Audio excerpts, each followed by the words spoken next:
Hello everyone, welcome to my channel Bachelor Nation News. Fans, the first episode of the new BIP season ended in the elimination of 4 of the male contestants at the rose ceremony. The rose ceremonies are a tradition among all the Bachelor Nation shows. But Season 10 is dumping the rose ceremonies later in the season. Keep reading to find out what that means for the contestants. Season 10 contestants could get a massive payday. The entire premise of Bachelor in Paradise is to give previous rejected Bachelor and Bachelorette contestants another chance at finding love while enjoying the sun and vibe of Mexico. But the new season left Mexico and the heat behind. Season 10 was filmed at a fancy resort in Costa Rica, which provided the contestants with air-conditioned rooms. That's just one of the changes that the show underwent while it was on pause for the last year.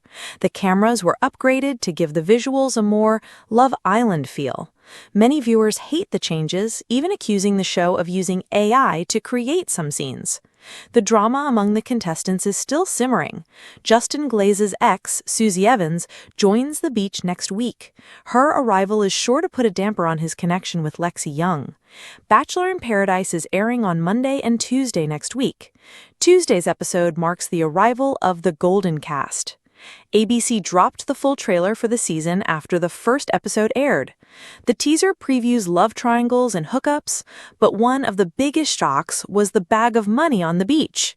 Jesse Palmer teased that the contestants would have to choose between love and money. As we previously reported, Season 10 will have a cash prize for the first time, but that's not the only huge change viewers can expect. BIP dumps rose ceremony eliminations. Reality Steve has been spoiling Bachelor Nation shows for over 2 decades. He was the first to report that Season 13 Bachelor Jason Mesnick would dump Melissa Rycroft for his runner-up, Molly Maloney, now Mesnick. According to his sources, there are only a few rose ceremonies on Season 10 of Bachelor in Paradise. Furthermore, he claims that the season has a limited number of contestants instead of the usual 20 to 30 arrivals.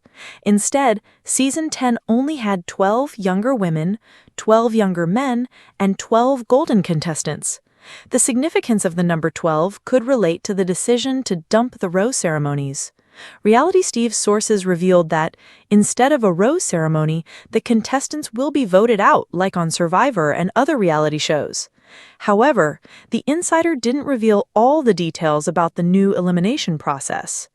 I don't know if they vote as a twosome, I don't know if the twosomes vote separately, but it is a voting out of who is to leave the game next, Reality Steve said about the eliminations. Let us know in the comments how you feel about getting rid of the rose ceremonies and contestants Bachelor voting in Paradise each other out. Season 10 dumps rose ceremony eliminations and everything changed. Paradise is burning, and not from the Mexican sun. When Season 10 of Bachelor in Paradise premiered, fans expected the usual. Tequila-fueled tears, recycled drama from past Bachelor Nation stars, and rose ceremonies that left hearts racing or breaking. But what viewers got was something totally unexpected. No rose ceremonies at all. This season was the experiment nobody saw coming, and it blew the franchise wide open. The announcement that shook Paradise. Host Jesse Palmer appeared on the beach the morning after Night 1's cocktail party, a smirk plastered across his perfectly tanned face. He gathered the cast, a mix of fan-favorite heartbreakers, under-the-radar contestants, and a few controversial surprises, and gave them a speech no one was prepared for. This season, there will be no rose ceremonies. The cast gasped. A few jaws hit the sand. Katie Thurston literally dropped her mimosa. Instead, Jesse continued, eliminations will happen organically. Paradise will end for people the moment it's clear there's no connection, or when the group decides you're no longer contributing to the journey. Suddenly, Paradise was no longer a structured survival game. It became a messy, chaotic, emotional reality boot camp. And the consequences came fast. Couples collapse in real time. Without the pressure of weekly rose handouts, couples unraveled quickly. Braden Bowers, known for his bold earrings and chaotic energy, paired up early with Jill Chin. For 3 days, they were inseparable, performing couples yoga at sunrise and whispering sweet nothings over shrimp tacos. But by day 4, Jill discovered Braden had been flirting with Christina Mandrell in the ocean. "He literally called me his moon goddess yesterday. Now he's rubbing sunscreen on Christina's back like we don't exist," Jill sobbed to producers. In a traditional season, Jill might have waited for a rose ceremony to see where she stood. But now, she voted Braden off herself. A full-blown beach tribunal was formed. The women gathered in a circle under the palapa, and after testimonies and a few dramatic "do you want to be here for the right reasons" speeches, Braden was sent packing. The camera caught him muttering, "This ain't paradise, it's Survivor with better drinks," as he was escorted off the beach. Bachelor Nation got tribal. With no official eliminations, a new system formed: social elimination. The group became the jury. And it wasn't always pretty. Justin Glaze tried to charm both Teddy Wright and Kylie Russell in the same week, thinking the lack of structure gave him freedom. Instead, he was labeled emotionally manipulative and got a glitter-covered letter on his bed that simply read, "Pack your things." Even fan favorites weren't safe. When Serena Pitt, married to Joe Amabile in real life, showed up single again, more on that later, she was expected to be the queen bee. But when she didn't form a connection within 5 days, the group began to quietly ice her out. "It's not that we don't love Serena," said Aaron Clancy, "but she's just not vibing." By day 6, Serena left voluntarily, cameras capturing her bittersweet walk down the sand towards the SUV. "This feels more like jury duty than love," she quipped. Chaos breeds chemistry. But not everything was negative. The new format brought rawness. Without rose deadlines, real conversations flourished. Susie Evans and Tyler Norris weren't an expected pair. She had the dramatic split with Clayton. He was known for being a quiet sweetheart. But on night 7, the two shared a midnight heart-to-heart on the beach beds that turned into hours of laughter, tears, and deep connection. "I'm just tired of being someone's almost," Tyler said. "Me too," Susie whispered. By week 2, they were calling themselves an exclusive couple, something almost never declared so early in past seasons. The lack of roses forced us to talk, not just strategize. And that's kind of beautiful, Susie told producers. Production panic and fan frenzy. Behind the scenes, producers were scrambling. By episode 5, eliminations were happening faster than expected. With no rose ceremonies to stretch drama, some contestants lasted only 48 hours before being exiled by the group or choosing to leave voluntarily. Ratings? Through the roof. Bachelor Nation was obsessed with the new Raw format. Twitter exploded with memes of cast members forming voting alliances like on Big Brother. Reddit threads debated whether this was the franchise's best twist ever or the start of its downfall. ABC had no comment, but doubled the marketing budget mid-season. Old flames and unexpected drama. Without the safety net of just getting a rose, exes became more dangerous than ever. Greg Grippo showed up halfway through the season, claiming he was here for a fresh start. Problem? His ex, Victoria Fuller, was already building something real with Andrew Spencer.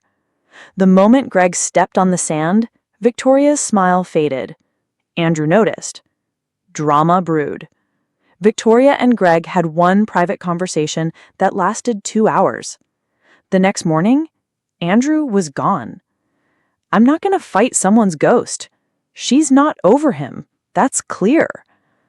A week later, Greg and Victoria were giving couple interviews on the daybeds. The beach was divided. The rise of the Paradise Council. By week 4, the chaos needed taming, so producers greenlit a twist within the twist, the Paradise Council. 5 cast members were elected by the group to help facilitate healthy decisions. It quickly became a popularity contest. Danielle Maltby, Michael Alio, Eliza Ichai, Aaron B., and Genevieve Parisi became the inaugural council. Their duties? Mediate fights, call out toxic behavior, help enforce exits, host beach-wide meetings. Some loved it. Others hated it.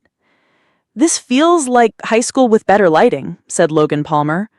"You mean worse lighting," said Eliza, brushing sweat from her forehead. The council was responsible for eliminating Rachel Recchia after her love triangle with Jordan V. and Peter Weber turned into a week of tears, yelling, and too many mojitos. Love in the time of uncertainty.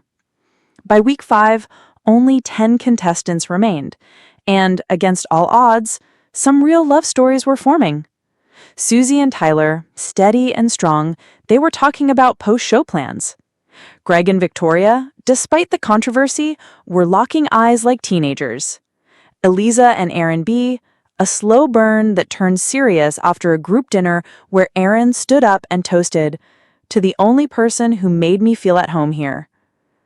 Others weren't so lucky. Katie Thurston, who had stayed longer than anyone expected, finally admitted she wasn't feeling anything real. "I came back hoping for sparks. I got some sparks, but not fire." She left in a solo SUV, waving through tears. The surprise proposal that broke the rules. No final, no big stage, no Neil Lane ring ceremony. That was the rule. But Paradise doesn't do rules anymore. On the final day, as the remaining 5 couples stood under the setting sun, Tyler got down on one knee without warning producers and proposed to Susie with a shell necklace they had found together on their first walk. There's no rose, no deadline, no reason, except that I love you. She said yes. The moment went viral before the episode even aired, thanks to a sneaky beachgoer's blurry drone video. ABC leaned into it. The promo? A simple tagline. Paradise has changed. Forever. What happens after Paradise? Post-show updates exploded.